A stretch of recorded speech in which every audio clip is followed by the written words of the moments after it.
What's going on, everybody? This is Jordan with Conca Trading and Investing, and we're looking here at a chart of the S&P 500. In this video, not only are we going to look at some very interesting macro charts to find out what the state of the market is, we're also going to be looking at some very important technical levels. We're going to be reviewing what has happened over the past month and week and look for our plan forward next week. Let's do this all together right now.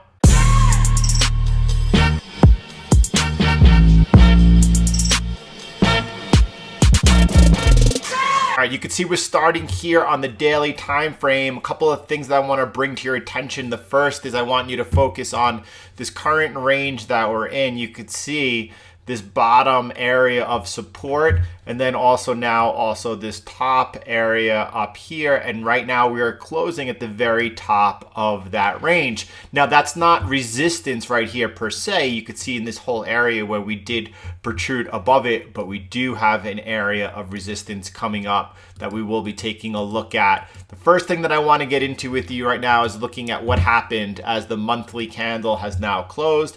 And you can see, actually, this is an 850 point move off the low over here. That's quite tremendous. And we are now, that's more than holding the S&P for 5 years. Is that even true? So if you would have held the S&P from January 2015, and we'll take that to December 2020, no, that's more than, no, that's just about 850 pips. All right, so let's not call it 5 years. Let's say 4 years.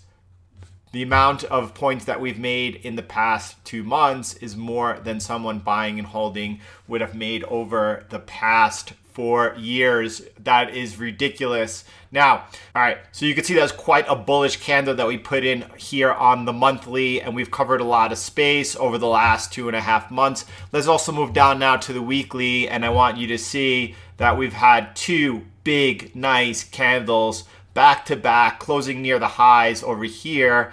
All right, we're going to take a look in just a moment about what we're seeing on the lower time frames, what our plan is going into Monday session. First, let's take a look at some interesting charts that I wanted to share with you. And right now we're looking here, we're seeing the return of retail investors versus hedge funds. And you can see that retail is still outperforming hedge funds, although at this point, the hedge funds are joining in and catching up. Now, this is quite interesting. This is the S&P E-mini non-commercial positions, okay? Non-commercial positions usually are odd number lots, for example, whether it's 1 or 3, instead of whole number lots that usually you'll see institutions trade with. Now, you can see the last time that non-commercials were this short, the S&P 500 is going back all the way back towards 2015. And then prior to that was in 2011. Now I want to go ahead and I want to look at the charts with you to show you back in this area over here. This was, you could see towards the last quarter of 2015. We're going to look at that. And then over here, again, this was a little bit later, maybe a month or so later, towards the later half of 2011. Let's look at those two right now. We're going to go and we're on the weekly. Let me come over to the monthly chart just to be able to show you easier. Here's 2015. Here we are now back in the fall. This is back when the non-commercials were, again, this heavily short the S&P 500. And you could see at this point, the market was obviously trading near its lows. Price then did come back up and then roll over early into 2016. Now you can see this is again in 2016, again when they were, at near all-time low levels over here. 2011, let's see what that looked like on the chart. Here's 2011. Here's the fall, the later part of the year where we had the commercials short and price was also down. Now, a couple of things to notice back in 2011, you see price was falling down towards the lows. As you can see over here that people were getting short. People were getting short as the market was falling. Same thing in 2015 as the market was falling, people were getting short. As the market was rising, they covered those positions and then again got short as it's falling. We're not seeing that here right now. We're actually seeing the opposite. We've seen obviously traders as the market was falling getting short. Then there was a little bit of covering. The market has since continued to recover and traders are building up those short positions Interesting. Do you see the deviation over here between the other two times in the past we were down towards these levels, and this time the market has now been rising for the past 2 months, while the positions continue to build up to the short side. That could actually add more fuel to the fire to the upside. Now, when we talk about the smart money, we're talking about large investors, those in the top tier of income and net worth. They've been actually selling their stocks. And at the same time, they've been moving into gold ETFs. This I've seen happening through personal friends and family. Same thing. People don't even own physical gold for the first time are buying gold, and they're buying it through ETFs such as GLD. You could see that here as well in the data. So interesting. And the way I say interesting, because as it is, high net worth individuals, they tend to sell into recessions, right? They tend to be on the right side of the trade. Here we're looking at non-commercials, and they appear to be on the wrong side, or are they on the right side and the market's going to catch up? That we're not really sure of. Now, the question remains, who has been buying? Who has been buying, right? If we looked at the positioning of Robinhood traders, and we know that they actually have been positioning long since the crisis, is it possible that they are lifting up the market while institutional investors have been a little bit more cautious and on the sidelines? Is it possible that retail traders are able to go ahead and account for this type of move? Well, that's an interesting question. By the way, first look at this. It's 5 stocks. It's 5 stocks here. I'll show you in 1 second. But we're looking at Facebook, Amazon, Apple, Microsoft, and Alphabet make up 20% of this move here in the S&P. Look at this chart. All right, here you go. This is the 495 remaining companies, right? They have them down 13%, while those 5 were up 10%. Now, can you imagine? Now, look at this. Here, who the buyer was. It was the Swiss National Bank. It wasn't just retail. Look over here. We're looking at the fourth quarter of 2019. The last quarter of the year, and then we're looking at during the crisis, the first quarter of 2020. You're going to see that in red. That's all the buying that's taken place compared to the last quarter in fourth quarter 2019. Look at all the tech stocks being bought up by the Swiss National Bank. There was a buyer. There was a big buyer. It wasn't just retail, right? Look at these enormous positions taken, and then go ahead back and look at this. And you could see why the market has been going up. How long will the Swiss National Bank continue this buying spree? That's the question. Now, there's no question, because of the risk-off atmosphere, the Swiss franc is a risk-off currency. And the Swiss bank was trying to weaken that currency because of all that buying demand. It was therefore doing that by going ahead and buying these tech stocks. Now the Swiss franc has actually been weakened, continues to weaken. Are they going to continue being the buyer here? I don't know. That's the question that we need to be watching. And as far as retail being on the right side of the trade, you have over here, as Hertz has got into bankruptcy, the amount of positions that retail has been buying up an equity of a company that went into bankruptcy. That equity is going to be worth nothing. That shows you Carl Icahn sold all his shares after the bankruptcy to these retail traders. Who's on the right side of the trade? You have to ask yourself, but it is all a question of timing. Any way you look at it, it's all of questioning of timing. Retail so far, they're on the right side of the trade. How long that remains, well, that remains to be seen. Let's take a look at this right now. Let's come back down and let's look at first the 8-hour time frame. The 8 hour is fantastic because it's showing you the different sessions. It's showing you New York. This is New York over here. And then it shows you what happened during London and Asia. So it's really fantastic. We've noticed this past week, what did we notice? We've noticed that New York has actually been down a few times. And then we see a slow drift up during both Asia and London.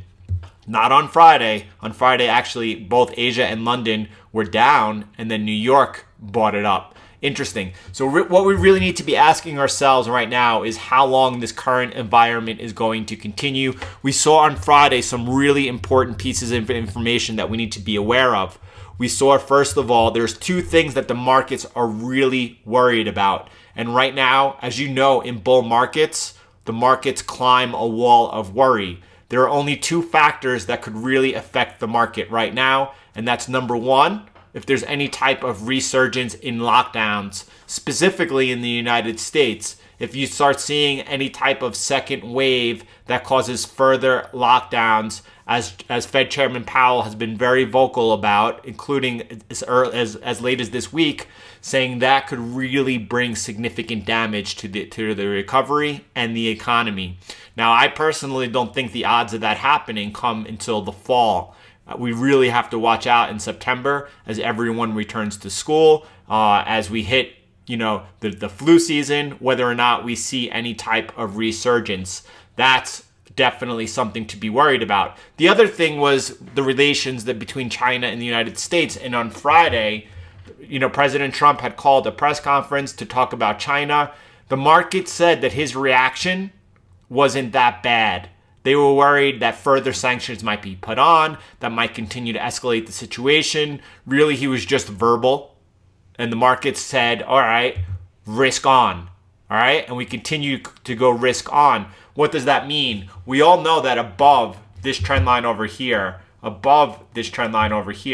we are really, really with a buy-side bias. There's no question about that. And that will continue, this buy-side bias we have, until this trend line breaks, for now, unless a new pattern sets up.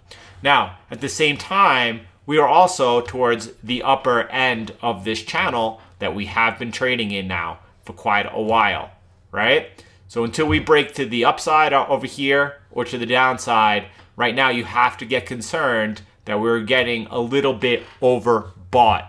Is now the time to be leaning in and buying dips, or is it the time to be taking profit, right? No question, any further pullbacks into this support over here first at 29.72 or an extension of this trend line over here, those will be opportunities for us to try to lean into and pick up good, nice buy-side trades. Now, let's talk about this. These last few weeks have been a little difficult for trading. Seen some stop losses. We've also seen a lot of stop losses hit at break even on trades, right? It's a very difficult environment to be trading in. It's a very difficult environment for a swing trader to be trading in. A couple of things you need to do in that type of environment. You need to, first of all, move your stop losses a little wider than normal. That means you're trading smaller size. The other thing that you need to do is be more apt to take profits quicker into that first support or resistance rather than trying to push them. All right, until we break out of this range, you really need to adapt. Now, moving back, well, actually, let's move back to prior to the crisis when we were in this range. When we were in this range over and over again, you heard from me, now's not the time to short the market. Now's not the time to short the market. Now is not the time to short the market until, I was very vocal, once it starts falling, it really waterfalls. That's the time really to short the market. Then all of a sudden, boom, it happened. We were able to make, I started really getting active in the S&P, made a ton of money on the downside, right? And then we started looking to try to go ahead and find that bottom, took a few different attempts, and were able to go ahead and ride what I thought was a nice trade, 350 points to the upside, because I tell you what, the amount of money made on the downside and the upside is more than someone who's buying and holding the index for the past 4 or 5 years would make. That's for sure. Now, since then, right, we've came into this little bit of area of consolidation. It's been a little tougher. It's been tougher the last couple of weeks to make some money. Do not get fatigued. Do not get fatigued. Get smart. Trade smaller. Take profits quicker. It's going to break out again soon in the range. That's when we'll be able to go ahead and lean in and make some good money. Now, just because we are seeing a really big or strong, I should say, risk-on environment, and we're seeing strong, every single dip was bought last week and quickly. This move over here, you can see this little wick, that happened so quickly. As soon as price dropped down into that support, boom, buyers were there, picked it up, right?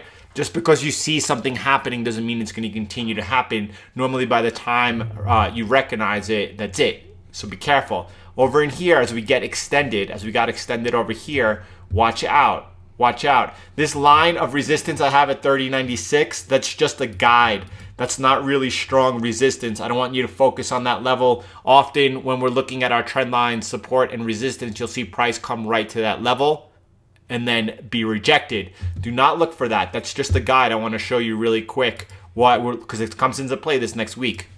It started over here back in November. This was in 2019. That was resistance. Once that broke, that then became support. Okay? Come over here. It was in play a little bit in this area.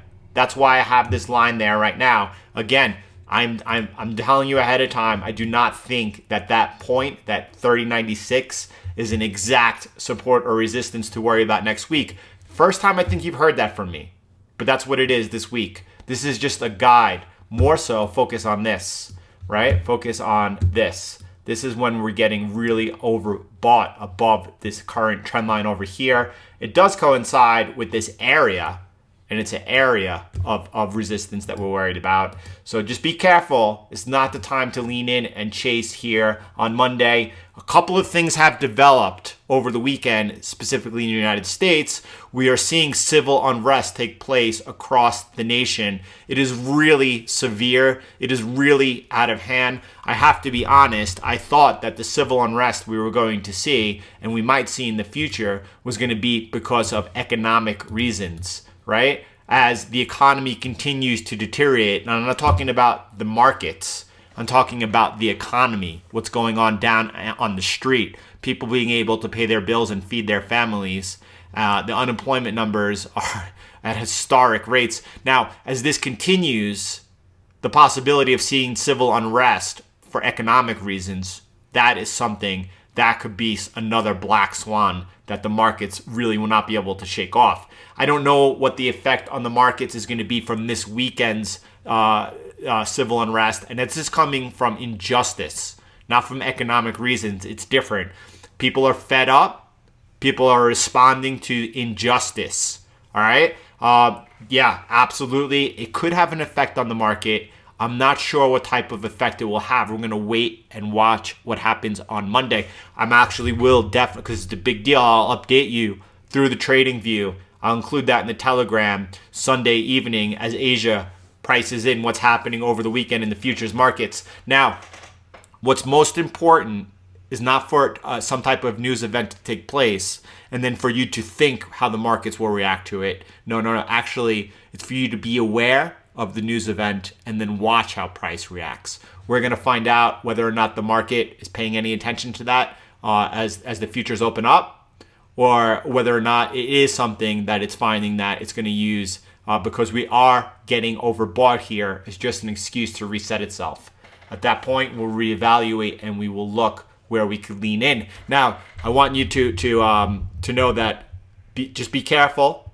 Be careful on the Asian Open over here. It's going to be a little bit volatile. I'll walk you through it this time for sure. And then Monday morning, half hour before the equity markets open at 9 o'clock a.m. Eastern time, we will be live streaming. We'll be live streaming. We'll be able to process everything that happened overnight and be able to work out a detailed plan for that session ahead of us. I hope you all have a wonderful weekend, and I'll talk to you soon.